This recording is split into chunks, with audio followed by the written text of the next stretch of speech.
Penny-wise the dancing clown horror history के one of the scariest villains में से एक है। उसकी ये क्रीपी स्माइल किड्स को ट्रॉमेटाइज करने के लिए काफी है। किड्स ही नहीं, उसकी ये शेप शिफ्टिंग की एबिलिटी हर एक पर्सन को डिस्टर्ब कर सकती है। रिसेंटली पेनीवाइज की एक series It welcome to the Derry Disney plus पर आई है, लेकिन अगर आप मेरी तरह से पेनीवाइज को काफी पहले से फॉलो कर रहे हैं तो आपको उसके बारे में काफी सारी चीजें और भी पता होंगी। Penny-wise novels, mini series, movies and now TV shows में आकर हमारी हर एक जनरेशन को डराने के लिए वापस आ रहा है। और ये इतना स्कैरी इसलिए भी है क्योंकि इट कोई नॉर्मल स्कैरी क्लाउन नहीं है, बल्कि एक एंशिएंट इविल फोर्स है जो हम सबको हमारे फियर्स के अकॉर्डिंग अलग अलग दिखाई देता है। पेनीवाइज आपको डराने के लिए आपका पर्सनल वर्स्ट नाइटमेयर बनकर आता है। तो आज की वीडियो में हम पेनीवाइज की पूरी हिस्ट्री के बारे में जानने वाले हैं कि पेनीवाइज की एक्चुअल फॉर्म क्या है और उसके पास क्या क्या पावर्स हैं। तो बीच में काफी सारे लोगों ने ये थ्योरीज बनाना स्टार्ट कर दिया था कि पेनीवाइज एक रियल पर्सन है, क्योंकि इट चैप्टर 2 की मार्केटिंग में एक फोटो का यूज किया गया था जिसमें एक क्लाउन था और उसके साथ उसकी एक डॉटर साथ में खड़ी थी। गाइस, ये एक्चुअली बॉब ग्रे है, जिस नाम का यूज पेनीवाइज ने बुक में किया था। नोवेल एंड मूवीज में पेनीवाइज ने टाउन के लोगों के साथ घुलने मिलने के लिए इस पर्सोना को अपनाया था। ये रियल क्लाउन एक्चुअली 1800 के टाइम पर अपनी डॉटर के साथ एग्जिस्ट करता था, लेकिन फिर इट ने उन दोनों को मार दिया और बच्चों के लिए क्लाउन का रूप अपना लिया। अब क्योंकि किड्स ऑब्वियसली इस फ्रेंडली स्माइलिंग फेस पर भरोसा करते थे तो इसने उन्हें हंट करना शुरू कर दिया। और इट चैप्टर 2 में उसकी ये फोटो डिस्क्राइब करती है कि उसने सालों से न जाने कितने लोगों को चैलेंज किया है और न जाने कितने लोगों को मारा है, इसीलिए हमारे लूजर्स क्लब के उसे हराने के चांसेस भी बहुत कम हैं। इट के अकॉर्डिंग पेनीवाइज एक्चुअली बिलियन साल पुराना है। ये मैक्रोवर्स से ओरिजिनेट हुआ है, जो हमारे यूनिवर्स से बाहर वास्ट समय से परे एक डायमेंशन है जो कि हमारे सोलर सिस्टम को बहुत छोटा बना देता है। इट एक ग्लैमर है जो डेड लाइट्स नाम की स्पीसीज से बिलोंग करता है। ये बीइंग्स इल्यूजन जैसे कॉन्सेप्ट से ओरिजिनेट होते हैं जिनको हैंडल कर पाना ह्यूमंस के लिए बहुत ही ज्यादा डिफिकल्ट होता है। डेड लाइट्स एक्चुअली इतने समझ के परे होते हैं कि उन्हें अगर कोई देखता है तो उन्हें देखकर डेवस्टेट हो जाता है। वो लिटरली वहीं पर जम जाता है जहां पर वो खड़ा होता है, और कई लोग तो उन्हें देखकर पागल भी हो जाते हैं। डेड लाइट्स इनफाइनाइट इविल की एक फॉर्म है। इट प्योर डिस्ट्रक्शन का एक इमॉर्टल बीइंग है जिसका एक ओनली काम है कंज्यूम करना। लेकिन इट का ऑपोजिट है मैचुरिन द टर्टल। हाँ गाइज, एक कछुआ। ये रियलिटी को बचाने वाले गार्डियंस में से एक है। ये बीइंग पेनीवाइज के अगेंस्ट जाने वाले लोगों की हेल्प करता है। ये इट के एकदम ऑपोजिट है। मैचुरिन क्रिएशन के आइडिया को रिप्रेजेंट करता है और हमारे यूनिवर्स का क्रिएशन मैचुरिन ने वॉमिट करके किया था। और इट खुद को ईटर ऑफ वर्ल्ड्स कहता है, मतलब ये कॉस्मोस में ट्रेवल करके प्लेनेट टू प्लेनेट जाता है और कंज्यूम करता है।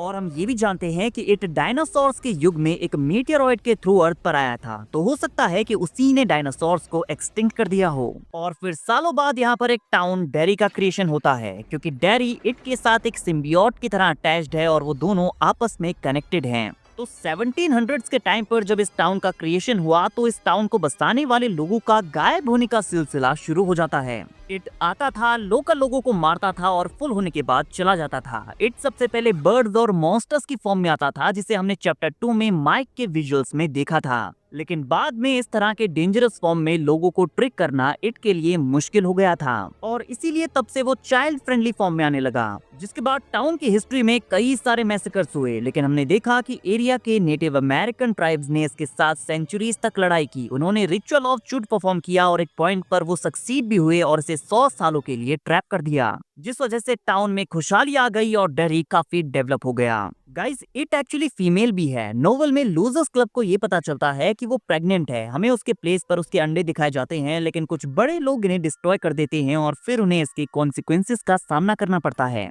इट कहता है कि उसे डरे हुए लोगों का मांस ज्यादा टेस्टी लगता है, इसीलिए वो लोगों को डरा डरा कर मारता है। पेनीवाइज बच्चों को अपना निशाना बनाता है क्योंकि उन्हें डराना पेनीवाइज के लिए ज्यादा आसान होता है। इट का एक ओनली गोल है खाओ और सो जाओ। लेकिन जब वो जागता है तो लगभग 1 साल के लिए ऑपरेट करता है और फिर सोने चला जाता है। इट लोगों के माइंड्स को कंट्रोल भी कर सकता है, इसीलिए अडल्ट्स को टाउन के बच्चों के गायब होने से ज्यादा फर्क नहीं पड़ता, और इसीलिए बेवरली के फादर को उसके बाथरूम में ब्लड नहीं दिखाई देता। पेनीवाइज पूरे टाउन को इन्फ्लुएंस करता है, इसीलिए जो लोग टाउन को छोड़कर चले जाते हैं वो लाइफ में अच्छा करते हैं। स्पेल को ब्रेकआउट करके टाउन को छोड़ने का करेज उन्हें एक बेहतर लाइफ प्रोवाइड करता है। इसीलिए हम देखते हैं कि लूजर्स क्लब के सारे मेंबर्स जो टाउन छोड़कर जाते हैं अपनी लाइफ में सक्सीड करते हैं। मूवीज में हमने इट को उसकी ह्यूमन फॉर्म में आते हुए बहुत कम देखा है, जबकि बुक में वो सोसाइटी में कहीं भी ब्लेंड हो सकता है। इट में हमने उसे यहाँ पर एज अ लाइब्रेरियन देखा था जो बेन को यहाँ पीछे से देख रही थी। हालांकि चैप्टर 2 में हम उसकी रियल फॉर्म को नहीं देख पाते। इट यहाँ पर पेनीवाइज के सिर के साथ एक जाइंट स्पाइडर के रूप में अपीयर होता है।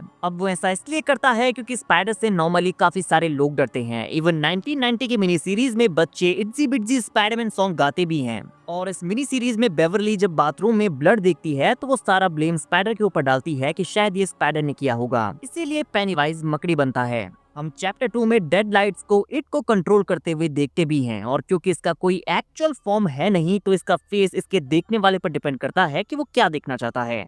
अब इसका कोई रियल फॉर्म है नहीं तो इसे मारा भी नहीं जा सकता। इसे हराने का सिर्फ एक तरीका है और वो है सेल्फ बिलीव एंड दूसरों के साथ स्ट्रॉन्ग कनेक्शन। तो स्टोरी के एंड में लूजर्स क्लब एक साइकिक कनेक्शन फॉर्म करते हैं जो इट को डिस्ट्रॉय कर देता है और उन्हें इससे हमेशा के लिए छुटकारा मिल जाता है। और पेनीवाइज की डेथ के बाद बुक में डेरी का लोअर पार्ट भी पूरी तरह से कोलैप्स कर जाता है, जो ये शो करता है कि ये क्रीचर हमेशा से ही टाउन का पार्ट था। बाढ़ में यहाँ पर काफी सारी चीजें ढह जाती हैं और फिर स्टोरी की स्टार्टिंग से हम चीजों को फुल सर्कल में देखते हैं, जहाँ पर जॉर्जी बाढ़ के दौरान बारिश में बाहर आता है। पेनीवाइज की डेथ के बाद जो भी स्कार्स उसने लूजर्स क्लब को दिए थे और जो भी उन्होंने अपने हाथों पर बनाए थे जब वो ओथ लेते हैं, वो सारे ही गायब हो जाते हैं। फिर सारे ग्रुप मेंबर्स अपने अलग अलग रास्तों पर चले जाते हैं और बिना किसी डर के अपनी लाइफ जीते हैं और हमें स्टोरी की हैप्पी एंडिंग देखने को मिलती है। सो गाइज, ये थी पेनीवाइज द डांसिंग क्लाउन की फुल हिस्ट्री। आई होप आपको वीडियो पसंद आई हो। वीडियो अगर अच्छी लगी हो तो वीडियो को लाइक और चैनल को सब्सक्राइब करना ना भूलें, बिकॉज ऐसी ही अमेजिंग वीडियोस हम डेली लाते रहते हैं।